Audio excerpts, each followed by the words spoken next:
નમસ્કાર મિત્રો, આજે આપણે SYBA સેમેસ્ટર 3 CSO 307 સામાજિક સંશોધન પરિચય, જેમની અંદર યુનિટ્સ નંબર 3ની અંદર ઉપકલ્પના અને પરિવર્ત્યો. બરાબર મિત્રો, સમજો થોડુંક યુનિટ સહેલું અને સરળ અને અઘરું બધું જ છે. એટલે આ એક મહત્ત્વનો મુદ્દો અને એક મહત્ત્વનો પોઈન્ટ્સ આપણે સમજવા જઈ રહ્યા છીએ મિત્રો. ઉપકલ્પના અને પરિવર્ત્યો આપણે આગળ બધું જોઈ ગયા છીએ. તે સંશોધનના સોપાનો, સંશોધનનો પરિચય, ચોક્કસ પ્રકારની પદ્ધતિઓ, સંશોધનની લાક્ષણિકતાઓ, સંશોધનનું સ્વરૂપ, એકમો વગેરે વગેરે જે બાબતો આપણે ભણી ચૂક્યા છે તેનાથી કંઈક અલગ ઉપકલ્પના અને પરિવર્ત્યો, આ બે શબ્દો એક નવા આપણી સામે આવે છે. ઉપકલ્પના કોને કહેવાય અને પરિવર્ત્યો કોને કહેવાય? સૌ પ્રથમ આપણે અહીં ઉપકલ્પનાનો અર્થ અને તેના લક્ષણો સમજવાનો પ્રયત્ન કરવાનો છે. પરિવર્ત્યો એના પછીના પોઈન્ટ્સની અંદર આપણે સમજવાના છીએ. પરંતુ અહીંયા આજે આપણે ઉપકલ્પના એટલે શું, એક શાબ્દિક અર્થ છે. સામાજિક સંશોધન પદ્ધતિઓની અંદર ઉપકલ્પનાનું ખૂબ જ નોંધપાત્ર મહત્ત્વ રહેલું છે મિત્રો. ઉપકલ્પના પોઈન્ટ્સ ખૂબ જ અગત્યનો છે. બધી જ યુનિવર્સિટીઓની અંદર, કોલેજોની અંદર, અનુસ્નાતક ભવનોની અંદર કે સમાજશાસ્ત્રના કોઈ પણ ક્ષેત્રની અંદર આ ભણવામાં સમજવામાં આવતો ખૂબ જ અગત્યનો અને મહત્ત્વનો કોઈ મુદ્દો એટલે ઉત્કલ્પના અથવા ઉપકલ્પના. આજે આપણે એમના વિશે, ઉપકલ્પના વિશે સંક્ષિપ્ત પરિચય મેળવવાનો પ્રયાસ કરવાનો છે મિત્રો. કારણ કે વર્ગખંડ ન હોવાના કારણે અર્થાત અત્યારની જે પરિસ્થિતિના અનુસંધાને આપણે વર્ગખંડમાં અધ્યયન નથી કરી શકતા, ત્યારે આ પ્રકારના માધ્યમો દ્વારા આપણે સંક્ષિપ્ત પરિચય અને માહિતી મેળવવાનો જ્યારે પ્રયત્ન કરીએ છીએ મિત્રો, ત્યારે તમારી અને અમારી બંનેની એક મહત્ત્વની જવાબદારી બની રહે છે કે આપણે વિડીયોના માધ્યમ, પુસ્તકો, સંદર્ભ ગ્રંથો, અન્ય જે કોઈ સાહિત્ય છે જ્યાંથી મળે ત્યાંથી સાહિત્ય ઉપલબ્ધ થાય એનું વાંચન કરીએ અને સમજ મેળવીએ, એ જ આપણા માટે મહત્ત્વનું બની રહે છે અત્યારે. તો મિત્રો, ઉપકલ્પનાનો અર્થ, એના લક્ષણો, ઉપકલ્પનાના સ્ત્રોત, પરિવર્ત્યોનો અર્થ અને પ્રકાર, આ 3 પોઈન્ટ આપણે આ યુનિટ્સની અંદર ભણવાના છે. તો સૌ પ્રથમ આપણે શરૂ કરીએ ઉપકલ્પના. સામાન્ય શબ્દ તમે સાંભળ્યો જ હશે, ઉપને કાઢી નાખો અને કલ્પના રાખો એટલે ખ્યાલ આવશે. કલ્પના, વિચાર કરવો, વિમર્શ કરવું, અનુમાન કરવું, એનો અર્થ કલ્પના થાય. ઉપકલ્પના સામાન્ય, ઉપ એના પછીનું મહત્ત્વ કે એક ધારણા છે, એ આપણે એનો અર્થ અને એની વ્યાખ્યાઓ જોશું એટલે આપણે ખ્યાલ આવી જશે કે ઉપકલ્પના કોને કહેવાય. તો સંશોધનની શરૂઆત કરવા માટે વિજ્ઞાનીઓએ કોઈ પ્રશ્નરૂપ વિધાન રચવું પડે છે. આપણે આગળ જોઈ ગયા હતા કે ભાઈ સંશોધનની શરૂઆત કોઈ પ્રશ્નરૂપ વિધાન થકી જ થાય છે. આપણે એના ઉદાહરણો પણ લીધા હતા. જો મિત્રો આપણે અહીંયા એના વધારે ઉદાહરણો કે પાછા આપણે એ સંશોધનના સોપાનો કે પ્રશ્નરૂપ વિધાનમાં જઈએ તો પાછો પીરિયડ અહીંયા પૂરો થઈ જાય. એટલા માટે બેટર છે આપણા માટે કે આપણે આગળના વિડીયો જોઈએ અથવા તો આગળના જે અભ્યાસક્રમ છે પુસ્તકની અંદર એને વાંચવાનો પ્રયત્ન કરીએ.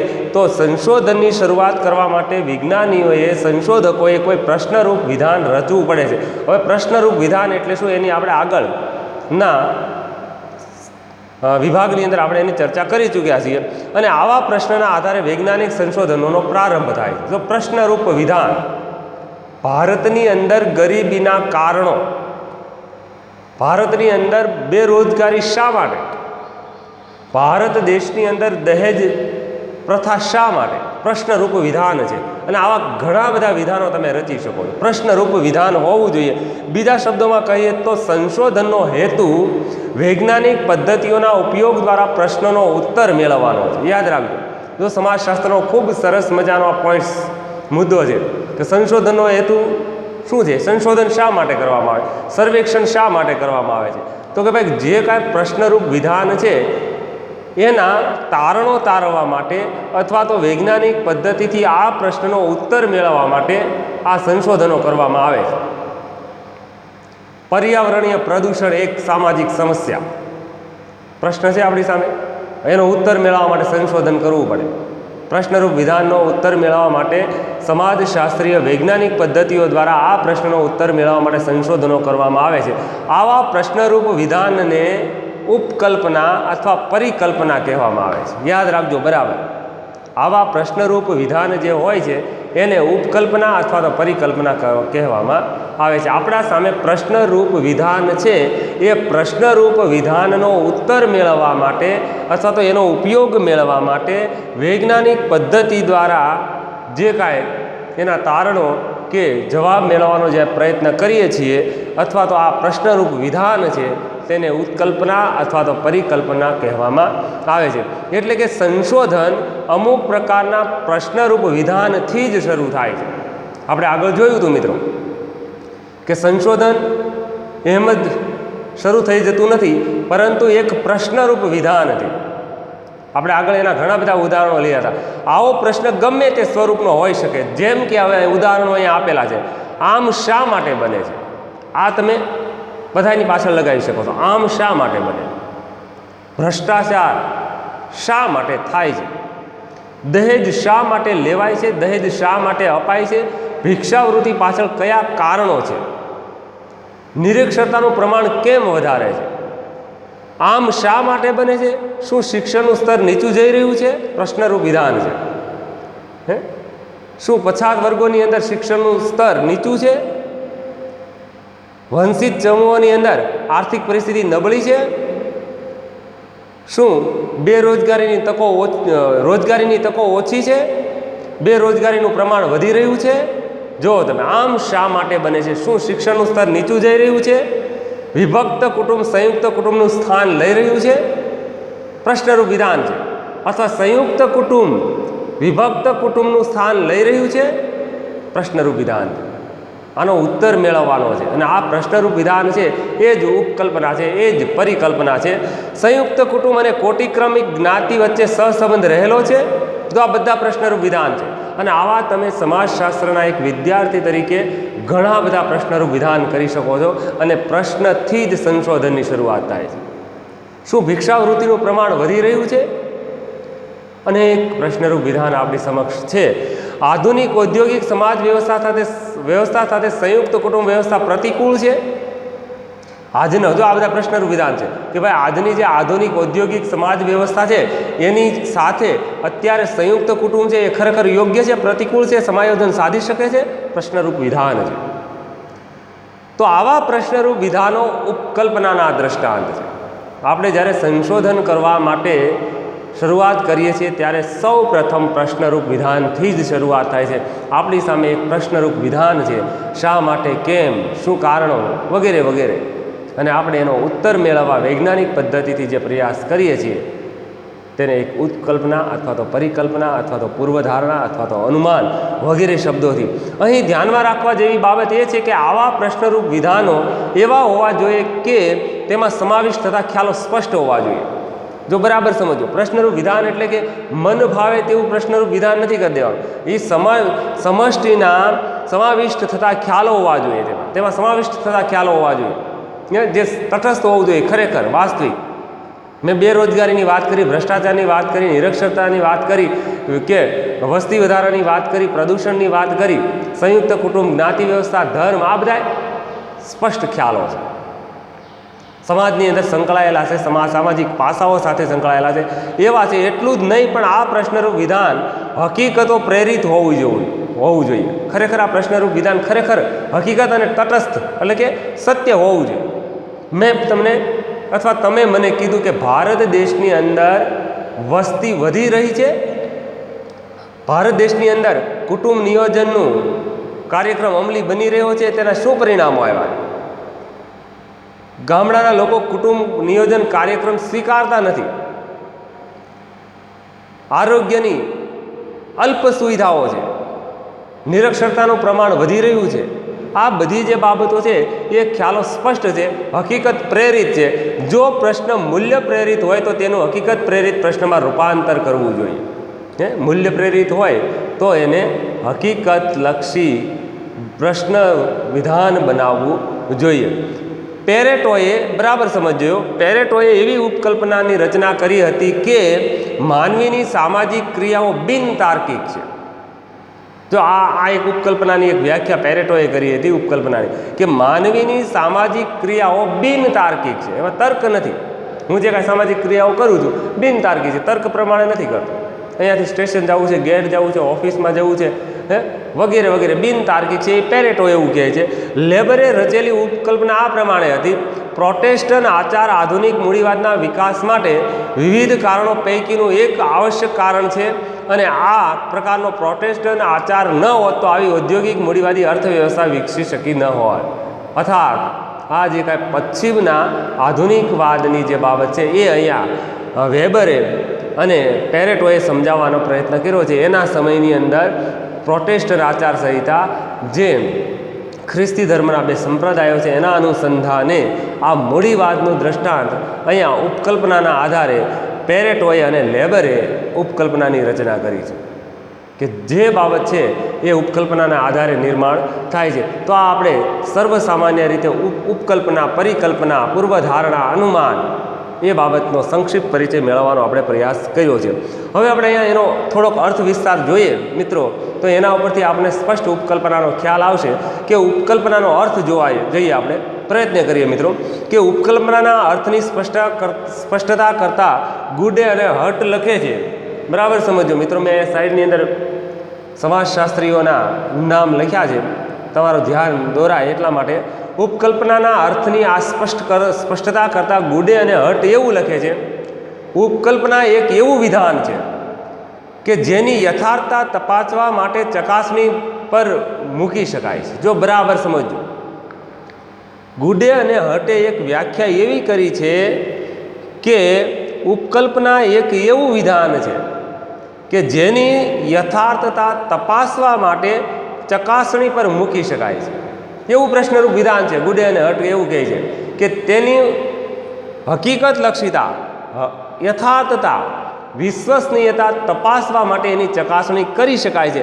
વધુ સ્પષ્ટતા કરતાં એવો લખે છે કે ઉપકલ્પના એક એવો પ્રશ્ન છે જેનો કોઈ પણ પ્રકારનો જવાબ મેળવવાનો હજી બાકી હોય છે. ઉપકલ્પના માત્ર પૂર્વધારણા છે, અનુમાન છે, પરિકલ્પના છે, પરંતુ ખરેખર હજી એનો ઉત્તર કે જવાબ મેળવવાનો બાકી છે. માત્ર આ એક પ્રશ્નરૂપ વિધાન છે. શા માટે, આમ શા માટે, વગેરે વગેરે બાબત છે એને ઉપકલ્પના કહેવાય. ઉપકલ્પનાનો હજી જવાબ કે ઉત્તર મેળવવાનો બાકી હોય છે. ઉપકલ્પના લોકોના સામાન્ય મતને અનુરૂપ પણ હોઈ શકે અને વિરુદ્ધની પણ હોઈ શકે. બરાબર સમજો. સામાન્ય માણસ આપણે અનુમાન તો કરી જ શકીએ. આપણે કોઈ પણ બાબત, આત્મવિશ્વાસ, આપણા ચોક્કસ પ્રકારના જે કાંઈ બાબતો અથવા તો આપણા ખ્યાલો છે એક ઉપકલ્પના ઉપર રચાયેલા હોય છે. એટલે આ બાબત પણ અહીંયા સ્પષ્ટ થઈ શકે. ચકાસણીના અંતે ઉપકલ્પના સાચી પણ પુરવાર થાય અને ખોટી પણ પુરવાર થાય. જો ઉપકલ્પના છે, તમે ચકાસણી કરી લો, સંશોધન કરી લો, તો કદાચ એવું પણ બને કે ઉપકલ્પના સાચી પણ પુરવાર થાય અને ખોટી પણ પુરવાર થાય. પણ મોટા ભાગના કિસ્સાઓમાં પ્રશ્નરૂપ વિધાન સંશોધન કરતાં ઉપકલ્પના પૂર્વ અનુભવજન્ય સંદર્ભ દ્વારા જે અનુમાન કે પરિકલ્પના બનાવે છે તેની અંદર સંશોધન કરવા પ્રેરાય છે. ત્યારે ઉપકલ્પનાનું નિર્માણ કરે છે અને એ જ તારણો એની સાથે મળી આવતા હોય છે. લુન્ડબર્ગ નામના સમાજશાસ્ત્રી એવું લખે છે, એ સમજાવે છે કે ઉપકલ્પના એક એવું કામ ચલાવ સામાન્યીકરણ છે. કામ ચલાવ છે. બરાબર સમજો. ઉપકલ્પના એક એવું પ્રશ્નરૂપ વિધાન છે. ઉપકલ્પના એક એવું કામ ચલાવ સામાન્યીકરણ છે જેની યથાર્થતા ચકાસવાની હજી બાકી છે. હા, લુન્ડબર્ગ નામના સમાજશાસ્ત્રીએ, આપણે અહીંયા હવે ઉપકલ્પનાનો સામાન્ય અર્થ લગભગ સમજી ચૂક્યા છીએ. ઉપકલ્પના, પરિકલ્પના, પૂર્વધારણા, આ બધી બાબતો હવે આ 2-3 વ્યાખ્યાઓ ઉપરથી એનો અર્થ વિસ્તાર કરવાથી આપણા મનની અંદર એક ચોક્કસ પ્રકારની પૂર્વધારણા ઉપકલ્પના પ્રત્યેની બંધાઈ ચૂકી છે કે ઉપકલ્પના એક એવું કામ ચલાવ સામાન્યીકરણ છે જેની યથાર્થતા ચકાસવાની હજી બાકી હોય છે. બ્લેક એવું કહે છે, ઉપકલ્પના એવું વિધાન છે, જો બ્લેક નામના સમાજશાસ્ત્રી વિદ્વાન એવું કહે છે કે ઉપકલ્પના એક એવું વિધાન છે જે ચોક્કસપણે સાચું કે ખોટું તે આપણે જાણતા નથી. જો આ બ્લેકની વ્યાખ્યા છે, એવું વિધાન છે કે ઉપકલ્પના એક એવું વિધાન છે જે ચોક્કસપણે સાચું છે કે ખોટું તે આપણે જાણતા નથી, પરંતુ તેની સાતત્યતા નિર્ધારિત કરવા માટે તેની ચકાસણી કરવાની હોય છે. હે, સાથે ટકી રહેલું છે ખરેખર, આપણે એને જાણતા નથી, પરંતુ તેની સાતત્યતા અથવા તો સત્યતા નિર્ધારિત કરવા માટે તેની ચકાસણી કરવાની હોય છે, એવું બ્લેક કહે છે. વેબસ્ટર શબ્દકોશની અંદર ઉપકલ્પનાની વ્યાખ્યા આપી છે કે વિજ્ઞાનમાં ઉપકલ્પના એટલે ઘટનાઓ વચ્ચેના સંબંધ અંગે અથવા ઘટનાઓના કારણો અંગેની કામચલાઉ અટકળ. સીધી સાદી સચોટ ઉપકલ્પના હજી બાકી છે. વેબસ્ટર શબ્દકોશની અંદર વિજ્ઞાનમાં ઉપકલ્પના એટલે ઘટનાઓ વચ્ચેના સંબંધ અંગે અથવા ઘટનાના કારણો અંગેની કામચલાઉ અટકળ. ઉપર છેલ્લે કામચલાઉ. વિજ્ઞાનની અંદર ઉપકલ્પના તમે બાંધી છે, પ્રશ્નરૂપ વિધાન રચ્યું છે, એક અટકળ છે, એક અનુમાન છે, એક પૂર્વધારણા છે, એક સામાન્ય, હજી એની જવાબ, એનો ઉત્તર કે એની સચોટતા, તટસ્થતા, સત્યતા શોધવાની બાકી છે, એને ઉપકલ્પના કહેવાય, એવું વેબસ્ટર શબ્દકોશની અંદર પરિભાષિત કરવામાં આવ્યું છે. ગુડ્ડે અને હટને ટાંકીને પુનઃ કહીએ તો ફરીવાર આપણે જોઈએ તો વૈજ્ઞાનિક સંશોધનની શરૂઆત કરવા માટે વિજ્ઞાનીએ કે સંશોધકે કોઈ પ્રશ્નરૂપ વિધાન રચવું પડે છે, આપણે આગળ જોયું છે, અને તેના આધારે એટલે કે તેની ચકાસણી કરવા માટે વૈજ્ઞાનિક સંશોધનનો પ્રારંભ કરવામાં આવે. કોઈ પણ સંશોધક, આપણે આગળ સંશોધનના સોપાનો જોયા, એની અંદર આ બધી બાબતો આવી ચૂકી છે મિત્રો. કારણ કે સંશોધનની શરૂઆત કરવા માટે અથવા તો સંશોધન કરવા માટે સૌ પ્રથમ વિષય પસંદગી, પ્રશ્ન વિધાન, પ્રશ્નની પ્રક્રિયા, પસંદગી, ઘડતર વગેરે વગેરે સોપાનો આપણે જોયા. તો વૈજ્ઞાનિક સંશોધનનો પ્રારંભ કરવા માટે અથવા પ્રારંભ કરવામાં આવે છે, આવા પ્રશ્નરૂપ વિધાનને ઉપકલ્પના તરીકે ઓળખવામાં આવે છે. આપણી સામે જ્યારે પ્રશ્નરૂપ વિધાન હોય છે ત્યારે જ આપણે ઉપકલ્પનાનું નિર્માણ થાય છે અથવા તો તેને ઉપકલ્પના તરીકે ઓળખવામાં આવે છે. આમ ઉપકલ્પના સંશોધકને અનુભવજન્ય તપાસ તરફ દોરી જાય છે. આમ ઉપકલ્પના છે સંશોધક કરતાને તટસ્થ અનુભવજન્ય તપાસ તરફ દોરી જાય છે. વળી ઉપકલ્પના વિજ્ઞાનની સંશયવાદિતા સૂચવે છે. વૈજ્ઞાનિક પદ્ધતિ છે. સમાજશાસ્ત્રને વિજ્ઞાનનો દરજ્જો મળ્યા બાદ આ બધા સંશોધનો વધુ હાથ ધરવા લાગ્યા છે. હવે આપણે ઉપકલ્પનાનો અર્થ વધુ સ્પષ્ટ રીતે સમજવા માટેના લક્ષણોને સમજવા પણ આવશ્યક બને છે. હવે આપણે અહીંયા બધી વ્યાખ્યાઓ અને એના અર્થ ઉપરથી આપણે સામાન્યતઃ ઉપકલ્પના વિશે થોડો ઘણો પરિચય મળ્યો હશે એવું મારું માનવું છે મિત્રો. તો હવે આપણે ઉપકલ્પનાના અહીંયા આપેલા 5 લક્ષણો છે એ સામાન્ય રીતે સમજવાનો પ્રયત્ન કરીશું મિત્રો.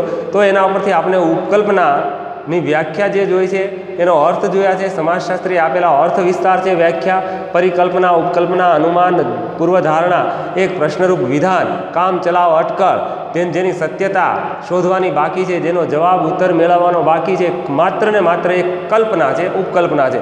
પરંતુ એના લક્ષણો જો આપણે જોઈશું તો એના ઉપરથી આપણે ઉપકલ્પનાના અર્થ અને એના વ્યાખ્યાથી એના લક્ષણો ચોક્કસ પ્રકારે સમજવાથી આપણે તેનો સંપૂર્ણપણે પરિચય મળવા પાત્ર રહેશે. ખ્યાલાત્મક સ્પષ્ટતા.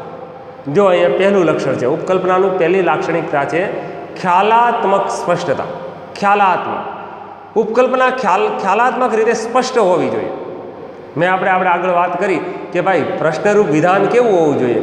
ખરેખર વાસ્તવિક, હકીકતલક્ષી અને સચોટ અને વિષય અનુરૂપ હોવું જોઈએ.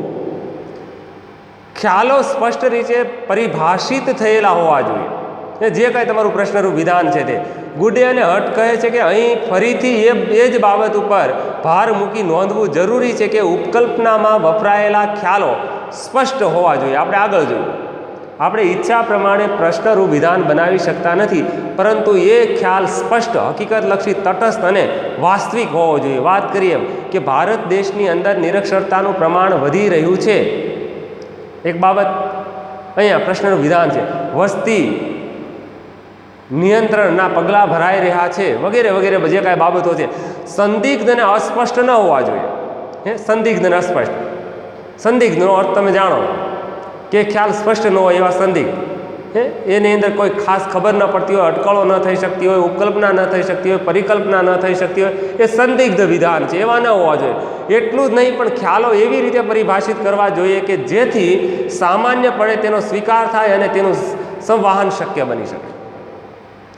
એવા ખ્યાલો પસંદ કરવા, એવા ખ્યાલો સ્પષ્ટ કરવા કે જેના થકી બીજા વાચક વર્ગ છે કે બીજો કોઈ વર્ગ છે એને સમજી શકે, એનું આગળ હસ્તાંતર થાય, એવા ખ્યાલો સ્પષ્ટ હોવા જોઈએ. તમે કોઈ પ્રશ્નરૂપ વિધાન બનાવો તો એ ખરેખર તમારું સંશોધન કાર્ય આવનારી પેઢીને ઉપયોગી બને, અથવા તો અન્ય કોઈ સંશોધનકર્તાઓને એના અનુભવજન્ય સાહિત્યની અંદર, સંદર્ભ સાહિત્યની અંદર કે પ્રેરણા કે માર્ગદર્શન રૂપ સાબિત થાય એવા ખ્યાલ સ્પષ્ટ હોવા જોઈએ. એટલા માટે ઉપકલ્પનાની પહેલી અને મહત્ત્વની લાક્ષણિકતા એ છે કે ઉપકલ્પના ખ્યાલાત્મક તેની સ્પષ્ટતા હોવી જોઈએ. અનુભવજન્ય સંદર્ભ, એ મેં હમણાં વાત કરી, અનુભવજન્ય સંદર્ભ આ એની બીજી લાક્ષણિકતા છે. ઉપકલ્પનાઓને અનુભવજન્ય સંદર્ભ હોવો જરૂરી છે. તમે જે કાંઈ ઉપકલ્પના નિર્માણ કરો છો, પરિકલ્પના, તો તમારા સંશોધકને અનુભવજન્ય સંદર્ભ હોવો જોઈએ. એ દાખલા તરીકે મારા કોઈ પણ વિષય અંતર્ગત મારે કોઈ સંશોધન કાર્ય કરવું છે તો મારી પાસે અનુભવજન્ય સંદર્ભ અથવા થોડા વત્તા અંશે એ ઉપકલ્પનાની માહિતી કે માર્ગદર્શન મારી પાસે હોવું અનિવાર્ય છે. મેં ગુજરાત રાજ્યની જ્ઞાતિ વ્યવસ્થા, ધર્મ વ્યવસ્થા, કુટુંબ વ્યવસ્થા કે અન્ય કોઈ વ્યવસ્થા કે કોઈ સમસ્યા કે કોઈ પ્રશ્ન ઉપર હું અભ્યાસ કરવા જઈ રહ્યો હોઉં ત્યારે અનુભવજન્ય સંદર્ભ ખૂબ જ ઉપયોગી બને છે. ઉપકલ્પનાનો અનુભવજન્ય સંદર્ભ હોવો જ જરૂરી છે. ખ્યાલો આખરે તો અનુભવજન્ય સંદર્ભ સાથે જોડાયેલા ખ્યાલો, કારણ કે ત્યારે જ આપણે પ્રશ્નરૂપ વિધાન રચીએ છીએ, ત્યારે જ આપણા મનની અંદર આપણી સામે એ બાબત આવે છે. એટલા માટે આનો અર્થ એ કે વિજ્ઞાનમાં ઉપયોગી બની શકે એવી ઉપકલ્પનાઓ મૂલ્ય નિર્ણયો, નૈતિક મૂલ્યોથી દૂર રાખવી જોઈએ. યાદ રાખજો, પહેલાં આપણે વાત કરી હતી કે આપણે સંશોધનની અંદર કોઈ આપણી વ્યક્તિલક્ષી બાબતો કે આત્મલક્ષી બાબતોને સ્થાન નથી. અહીંયા માત્ર ને માત્ર હકીકતલક્ષી, વાસ્તવિક, તથ્યવાળી બાબતોને સ્થાન છે. એટલે આપણે જે કાંઈ મૂલ્યો છે, આપણી જે કાંઈ વ્યક્તિગત બાબતો છે એનાથી પર રહી અને વૈજ્ઞાનિક સંશોધન કરવું જોઈએ. એટલે કે નૈતિક મૂલ્યોથી, નીતિમત્તા છે, ધર્મ છે, પવિત્ર અપવિત્ર ખ્યાલ, એ બધી બાબતોથી દૂર રહી અને વૈજ્ઞાનિક પદ્ધતિને ધ્યાનમાં રાખી અને અનુભવજન્ય સંદર્ભથી આપણે સંશોધન કરવાનું હોય છે. દાખલા તરીકે વેપારીઓ કરતાં ગુનેગારો વધુ ખરાબ નથી. જો એક તર્કશાસ્ત્રીય પ્રશ્ન છે. મૂડીવાદીઓ હંમેશા શોષણખોર જ હોય છે વગેરે વિધાનો મૂલ્ય નિર્ણયયુક્ત છે. તમે જુઓ આ વિધાન, આ તમે 12મા ધોરણની અંદર કદાચ ભણ્યા હો તત્વજ્ઞાન, તર્કશાસ્ત્ર, તો આવા વિધાનો તમારી સામે કદાચ આવ્યા હોય કે વેપારીઓ કરતાં ગુનેગારો વધારે ખરાબ નથી. કારણ કે અહીંયા બે બાબત સ્પષ્ટ થાય, વેપારીઓ અને ગુનેગારો. હવે અહીંયા મૂલ્ય નિર્ણયયુક્ત છે, તો જેથી આવા વિધાનો ઉપયોગી ઉપકલ્પના બની શકે નહીં. તો આ રીતે મૂલ્ય નિર્ણયયુક્ત છે, જેથી આવા વિધાનો ઉપયોગી બનતા નથી. એટલા માટે અનુભવજન્ય સંદર્ભ અહીંયા ખૂબ જ મહત્ત્વનો બને છે. અહીં ધ્યાનમાં રાખવાની બાબત એ છે કે ઉપકલ્પનાઓ લોકોના મૂલ્ય નિર્ણયોનો અભ્યાસ કરે છે. આપણે આ બાબતને જોઈ શકીએ છીએ. ઉપકલ્પના છે, મૂલ્ય નિર્ણયોનો અભ્યાસ અહીંયા થાય છે. પણ ઉપકલ્પનાના નિર્માણમાં વિજ્ઞાનીઓએ પોતાના અંગત મૂલ્ય નિર્ણયો ભેળવવા જોઈએ નહીં. સંશોધકે પોતાના આત્મલક્ષી કે પોતાની વ્યક્તિગત બાબતોને અહીંયા સ્થાન આપવાનું નથી. એટલા માટે ખાસ કરીને આ બાબત ઉપર પણ ધ્યાન આપવા જેવું છે. એની આ મહત્ત્વની એક લાક્ષણિકતા છે કે અનુભવજન્ય સંદર્ભ. અને ત્યારબાદ ચોકસાઈપૂર્ણ. તો ઉપકલ્પનાઓ ચોકસાઈપૂર્ણ હોવી જોઈએ. ઉપકલ્પના અસ્પષ્ટ અને સામાન્ય નહીં હોવી જોઈએ. યાદ રાખજો, અહીંયા એના લક્ષણો છે એ બધા સામાન્યતા લક્ષણો છે, ચોકસાઈપૂર્ણ. એ ઉપર છેલ્લી રીતે અસામાન્ય, અસ્પષ્ટ ન હોવી જોઈએ. વધુ પડતી સામાન્ય ઉપકલ્પનાથી સંશોધન કરી શકાતું નથી. યાદ રાખજો. એટલે અહીંયા એ બાબત સ્પષ્ટ થઈ છે કે ચોકસાઈપૂર્ણ હોવી જોઈએ, કારણ કે તેનાથી સંશોધનનું ચોક્કસ ક્ષેત્ર સૂચિત થતું નથી. અહીંયા એ બાબત સ્પષ્ટ બની ચૂકી છે. તો અહીં બીજી રીતે કહીએ તો ઉપકલ્પના ખૂબ જ સ્પષ્ટ હોવી જોઈએ, તેનો ખ્યાલ સ્પષ્ટ હોવો જોઈએ, સંશોધન કાર્યની અંદર ઉપયોગી હોય એવી હોવી જોઈએ, એમની અંદર આપણી કોઈ મૂલ્યવાળી કે આત્મલક્ષી બાબતો ન હોવી જોઈએ. એટલે આ એનું મહત્ત્વનું અને નોંધપાત્ર લક્ષણ છે કે ચોકસાઈ પૂર્ણતા હોવી જોઈએ ઉપકલ્પનાની અંદર, અને ત્યારબાદ ઉપલબ્ધ પ્રયુક્તિઓ સાથે સંબંધિત હોવી જોઈએ. તો અહીંયા એ પણ એક બાબત મહત્ત્વનો અને નોંધપાત્ર મુદ્દો બની શકે મિત્રો, કે તમે જે ઉપકલ્પનાનું નિર્માણ કર્યું છે, સંશોધકે જે કાંઈ પ્રશ્ન વિધાન રચ્યું છે તેની અંદર ઉપલબ્ધ પ્રયુક્તિઓ સાથે સંબંધિત હોવી જોઈએ. સંશોધન કાર્યની અંદર ઉપકલ્પના ઉપલબ્ધ પ્રયુક્તિઓ સાથે સંબંધિત હોવી તે ખાસ જરૂરી છે. સિદ્ધાંત અને પદ્ધતિ પરસ્પર વિરોધી નથી, બંને વચ્ચે ગાઢ સંબંધ છે. આથી તે સિદ્ધાંત શાસ્ત્રી પોતાની ઉપકલ્પનાની ચકાસણી માટે કોઈ પ્રયુક્તિ ઉપલબ્ધ છે એ બાબત જાણતો નથી, તે ઉપયોગી ઉપકલ્પનાઓ રચી શકતો નથી. યાદ રાખજો, અહીંયા એ બાબત સ્પષ્ટ થાય. આપણે એ બાબત જાણતા નથી કે મને આની અંદર હું આ પદ્ધતિનો ઉપયોગ કરી અને સંશોધન કરીશ, એના વિશે આપણે માહિતી જ ન ધરાવતા હોય ત્યારે આપણા માટે આ ઉપકલ્પનાઓ રચી શકાતી નથી, અથવા તો ઉપકલ્પનાઓ સ્પષ્ટ કે ચોકસાઈપૂર્ણ હોતી નથી. આ રીતે ઘણી બધી બાબતો આપણી સામે આ રીતે ઉપકલ્પનાની ઉપલબ્ધ પ્રયુક્તિઓ સાથે સંબંધિત હોય એવી આપણને ઉદાહરણો સાથે પુસ્તકની અંદર સ્પષ્ટ આપેલી છે. અહીં બીજી બાબત એ પણ ખાસ નોંધવા જેવી છે કે પ્રવર્તમાન પ્રયુક્તિઓ વડે ચકાસી શકાય નહીં એવી જટિલ અને અશક્ય ઉપકલ્પનાઓ કદી ન રચવી. અમુક ઉપકલ્પનાઓ છે આજે આપણી પાસે એની પ્રયુક્તિઓ ઉપલબ્ધ ન હોય, એની પદ્ધતિઓ ઉપલબ્ધ ન હોય, સાહિત્ય ન ઉપલબ્ધ હોય, આપણે એનું સંશોધન ન કરી શકીએ એવું હોય તો આપણે આપણા ધ્યેય સુધી, લક્ષ્ય સુધી પહોંચી શકતા નથી, અથવા તો પ્રશ્નરૂપ વિધાનનો ઉત્તર કે જવાબ મેળવી શકતા નથી. એટલા માટે અહીં ઉપલબ્ધ પ્રયુક્તિઓ સાથે સંબંધિત હોય એવી જ ઉપકલ્પનાઓની રચના કરવી, એવી ઉપકલ્પનાઓ ન રચવી કે જે આપણને ઉપયોગી સાબિત ન થાય. તો આ રીતે ઉપલબ્ધ પ્રયુક્તિઓ સાથે સંબંધિત હોય એવી ઉપકલ્પનાઓની રચના કરવી, આ એમનું મહત્ત્વનું અને નોંધપાત્ર લક્ષણ છે. અને અંતિમ પોઈન્ટ્સ કે પૂર્વ સ્થાપિત સિદ્ધાંત સાથે સંબંધિત. પૂર્વ સ્થાપિત તમે જે કાંઈ ઉપકલ્પનાનું નિર્માણ કરો છો, પરિકલ્પનાનું નિર્માણ, એ પૂર્વ સ્થાપિત સિદ્ધાંતો સાથે સંબંધ ધરાવતી હોવી જોઈએ. દાખલા તરીકે થોમસ રોબર્ટ માલ્થસનો વસ્તીનો જે સિદ્ધાંત છે એની સાથે કોઈ ઉપકલ્પના સંબંધ ધરાવતી હોય તો એવી ઉપકલ્પનાઓની રચના કરવી એ પણ એક મહત્ત્વનો મુદ્દો અહીંયા બની રહે છે. તો ઉપકલ્પનાઓ અગાઉ સ્થપાયેલા કોઈ સિદ્ધાંત સાથે સંબંધિત હોય તે આવશ્યક બને છે. પ્રવર્તમાન સિદ્ધાંતના સંદર્ભમાં જ નવા સંશોધનો આગળ વધારીને વિજ્ઞાનનો વિકાસ સાધી શકાય છે. જો બધા અભ્યાસો, સંશોધનો છૂટાછવાયા સર્વેક્ષણ સ્વરૂપના જ હોય તો વિજ્ઞાનનો વિકાસ થઈ શકે નહીં. એટલા માટે અહીંયા એ બાબત સ્પષ્ટ થઈ છે મિત્રો કે ઉપકલ્પના પૂર્વ સ્થાપિત સિદ્ધાંત સાથે સંબંધિત હોવી જોઈએ. તો મિત્રો આપણે અહીં ઉપકલ્પનાનો અર્થ, એની વ્યાખ્યા અને એના લક્ષણો 5 સામાન્ય રીતે સમજવાનો પ્રયત્ન કર્યો છે. મિત્રો ફરી કહું છું કે આ યુનિટ નંબર 3 CSO 307 સામાજિક સંશોધન પરિચય, એની અંદર આ ઉપકલ્પના ખૂબ અગત્યનો પોઈન્ટ છે. મિત્રો પુસ્તકની અંદરથી વાંચન કરજો, તેના થકી તમને પૂરેપૂરી માહિતી અને માર્ગદર્શન મળવા પાત્ર રહેશે. આપણે આજે ઉપકલ્પનાનો અર્થ, તેની વ્યાખ્યાઓ આપેલી છે, તે ઉપકલ્પનાના 5 લક્ષણોનો સંક્ષિપ્ત પરિચય મેળવવાનો પ્રયાસ કર્યો છે મિત્રો અહીં. અને ફરી આપણે આ જ પોઈન્ટ્સની અંદર ઉપકલ્પનાના સ્ત્રોત, એ ઉપકલ્પના ક્યાંથી મળી આવે એ પોઈન્ટ્સ વિશે આપણે ચર્ચા કરવા જઈશું મિત્રો. ત્યાં સુધી પુસ્તકનું વાંચન કરજો. જય હિન્દ, જય ભારત.